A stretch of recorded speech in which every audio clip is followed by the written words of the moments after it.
I'm sorry, guys. I love this Donald Trump guy. It's so on brand for Trump to announce the Gold Card Visa program, $5 million. And honest question, how do you feel about it? Give me a comment. Let me know what you think, because I'm going to tell you what I think, and I don't care. I think it's a great program. I'm largely unmoved by it. Economic citizenship, economic residency is what they call it. Many countries do this. Trump is announcing it for the U.S. It's just expensive, and I think it's fantastic. We want wealth and power, intelligence, merit, and ability, capability to come to these United States. So I'm a fan. But you guys let me know what you think. Seriously, comment, because I know there's a big debate over whether or not we should pause immigration due to the crisis the U.S. has experienced for so long. Over the past several years, with some 15 or so million, depending on your estimates, illegal immigrants coming into the country with mass deportation, there are many people advocating for an immigration moratorium. So I can understand why some people are going to say no to this. My bigger question is to the liberals out there, if there are any watching, why do you oppose or support, or are you neutral, whatever? I'm genuinely curious why a Democrat would be opposed to this. He's opening up a new, easier path to citizenship, residency, visa for people who can afford to do so. It's another path. I agree with it. Take a look at the Timcast.com Discord community. If you want to call in to our uncensored show on Rumble Premium on Timcast IRL, Monday through Thursday at 10 p.m., you either have to be a member for 6 months at $10 a month, or sign up for $25 a month and you jump the line. Why do we do that? It's not because we want more money from you. Honestly, it is more money, but it's negligible. The issue is, when we said anybody could just sign up and join in, we got a bunch of activists, we got haters, we got disruptors, people were trying to break the rules. So we said, okay, when you sign up, you get a limited access. If you want to pay extra, you can get the higher tier of access where you can call in. That way we don't have to deal with activists trying to cause problems, lie, cheat, and steal, et cetera, and try and get us banned. And so it was more about creating a gate. In this regard, $5 million, is the cost, and you get a visa. Let's break it down, though, and see what's going on with Trump's gold card. When Trump announced the gold card, I didn't know what he was talking. I saw the clip of like Trump's new gold card, and I'm like, it's like a financing thing. And it's like, oh, it's like a green card, but for rich people. President Trump announced a new visa program for investors coming to the U.S. on Tuesday that would cost applicants $5 million. Trump touting the project as a gold card program, mimicking the green cards permanent residents get, told reporters in the Oval Office that it would be up and running in 2 weeks. I think this is epic, actually, in my opinion. The announcement came as other immigrant routes expanded during the Biden administration are being curtailed, particularly those from Central and South America. Trump has advocated for legal immigration, particularly work-based visas, which he said is helping bring in money and jobs back to the country. You know what's funny is Trump said we don't want immigrants coming from ish-hole nations. And they were like, you're talking about non-white countries. What about European? Because Trump was like, what about Denmark? And they said, haha, you're racist. And Trump's like, dude, Denmark's a high GDP nation. These are high, to be honest, I think Trump's wrong. These Nordic European countries are socialists, sort of. But the issue is money is the way to do it, in my opinion. For direct access, it's one way to do it. There's other ways to do it. There's the O1. There's, what is there? The O1 is like exceptional talent. But did you know that Nigerian immigrants to this country, on average, make more money, have higher incomes than your average American? The reason is these are the best from Nigeria. They worked hard. They saved money. They had the access, the meritocracy, the education, and they came to the U.S. for a better life. I love it. I love it. The best coming here to these United States is amazing. Trump's offering another route. You can buy it. It's faster. It's easier. And I think the way it works is you invest in the United States. It's not like you give the money to the government. They're going to say Trump has advocated for legal immigration, particularly work-based visas, which he has said help bring money and jobs into the country. The president said the current investor visa, known as EB-5, would be scrapped in favor of selling a gold card. It's going to be a route to citizenship, and wealthy people will be coming into our country by buying this card. Okay, so maybe it is a cash transaction.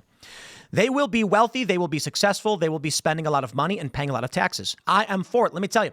It's because there's not that many people who can afford this, and it's going to bring industry and leaders of industry into the country. I think it's a good thing.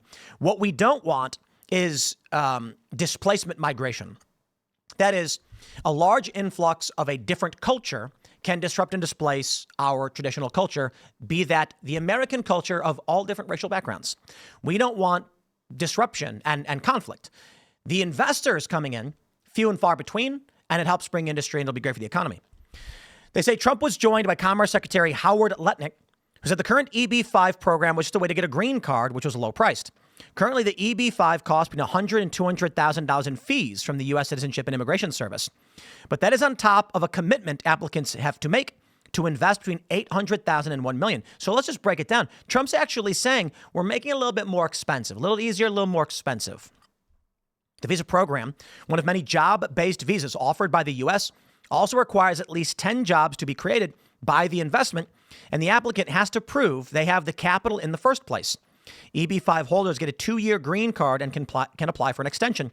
Beyond that is the chance to apply for citizenship. Canada does the same thing. Almost every country has what's called economic citizenship. That's a colloquial term to describe you can buy your way into any country. According to Trump, the gold card will be a green card plus for those Lutnick described as wonderful, world-class global citizens. Applicants will still be vetted to ensure they meet the requirements set out by USCIS. Trump said he hoped the new category would help create jobs for the best and brightest currently studying in U.S. colleges, speculating that anywhere between 1 and 10 million gold cards could be offered. Lutnick also said the money would help offset the country's current deficit thanks to the high price point, which would only outpace the current EB-5. Trump repeatedly mentioned selling these visas despite the fact that the USCIS generally collects fees from processing applications, which it can deny regardless of the amount paid. What people are saying. Immigration attorney Stephen Brown told Newsweek it really is interesting to see what his plan is. Granted, so many things are ready, fire, aim. Right now, EB-5 Regional Center Integrity Act sunsets September of 27. So I guess the thought would be to lobby Congress to make this change to highly increase the investment amount and possibly change criteria. Corporate law attorney Florian Hausweisner on X. President Trump is correct that the current EB-5 program is flawed and has been abused in the past. A gold card would be similar to what many other countries are already offering and level the playing field to bring successful entrepreneurs and their families to America. Well, Trump said the program would be up and running within 2 weeks. The power to create new visa categories lies with Congress, which would need to create legislation to pass it and then send it to Trump's desk for approval. But I also must stress there are other means by which things get done and has been used by every president, governor, or otherwise. They just do things and then it's challenged to the courts and the courts can say yes or no. So that's another way things can get done. Trump can say, we are going to be doing this through executive action. The courts, either everyone just says, you know what, we largely agree. Let's roll with it. Congress, if they have no issue, will say, sure, it's fine. And then later on, we'll codify it. Or there will be a challenge, temporary injunction, and then the courts will determine whether or not Trump has the authority. If he does not, typically what will happen is they'll kick it back and Congress will take action. However, with a Republican-controlled Congress, and this being not so much a controversial action, I think it's likely to happen. And I am a fan of this. Think about it. You got dudes. Let me tell you, let me pause like this. Let me go back. You've already got these tactics that are used by a lot of individuals that it's the same thing, but it's circuitous. Anyone can start a company in the United States. It's crazy, right? So they'll invest money, start a company, and then hire themselves. Then they will use that to try and get one of these available visas. So they're already investing money. There's already EB-5. There's already paths to do it. This seems like a path to streamline and generate revenue for the United States. Powerful, wealthy people who have the money are going to say, really? 5 million up, just straight up? We're done? I'm done. Okay. Instead of working on some nebulous and vague plan with a fake company, and they're real companies, but come on, they're not really doing anything. You can just step right up, ladies and gentlemen, bring that brain drain right here to these United States. So Donald Trump is currently saying no more illegal immigration, no more border insecurity, but the best and the brightest, we're going to make that path for you guys. What's the Democrat argument? What's the liberal argument? Honestly, you guys tell me in the comments, honestly, because what we don't want is a mass influx of people who are likely going to be limited contributors to society. And I'm not trying to be mean, but you don't just get a free pass. What we want are good, hardworking people, and we want to vet them to make sure that's the case. We don't want to displace low-skilled jobs. We want to make sure everybody has a chance at upward mobility, and that means you got to come legally. I believe that there should be other programs. The path to immigration, in my opinion, should be very similar to Trump's gold card visa program, but the numbers have to be limited and studied to make sure you don't displace existing American workers. And that's what it's all about. So maybe we could do something like investment program in largely uninhabited areas for city development where there are resources. The government can subsidize or directly subsidize the creation of housing community buildings, structures through government infrastructure for the purpose of establishing contracts in refining certain minerals in areas where we have them but are underutilized. I'm sure it's been proposed. Who am I? I'm just saying, bring it on, baby. The gold card is currently trending worldwide as people are trying to figure out what this means. There's a lot of people who are going to buy their way to America, and, a lot, but relative to most migration will be relatively low. And I welcome it. I think Trump's right. I'll leave it there. Smash the like button. Share the show with everyone. We got more segments coming up. You know it. Follow me on X and Instagram at Timcast, and we will see you all in the next segment.